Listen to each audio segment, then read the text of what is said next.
So who has the right to the land? A brief history of Israel and Palestine.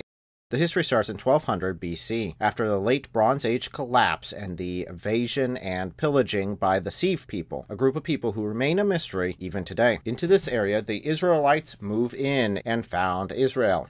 In 957 BC, we see the first temple being built by the Israelites. In 722 BC, we see the invasion of the Assyrians.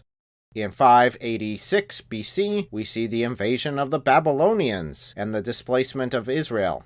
In 515 BC, we see the return of Israel and the building of the Second Temple. About 332 BC, we see Alexander the Great come and invade and take over. 63 BC, we see that the Romans came and took over, but Israel was still considered a vassal state at the time.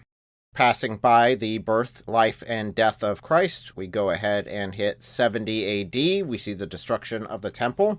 136 AD, the Romans, after a specifically brutal rebellion by the Jews, renamed the area of Judea Palestine as an insult to the Jews. In 343 AD, the Christians take over the Roman Empire. This is not a violent takeover, this is a conversion. 395 AD, the Romans split. 636 AD, the Muslims invade, forcibly converting the Christians and Jews to Islam, or killing them, or enslaving them, or running them off by force. So we see them as invaders, or as some people call them nowadays, colonizers. In 1099 AD, the Christians recapture Jerusalem and the surrounding areas, establishing the Crusader states. Until in 1291 AD, Mamluk Muslims invaded and took over the area, conquering it and forcibly converting the Christians and Jews back to Islam. 1517 AD, the Ottoman Empire invaded and conquered the region. 1918 AD, after World War I, the Christians took back over the region. This was taken by England. In 1948, AD is given back to the Jews, and Israel is reestablished. That leads us finally to today.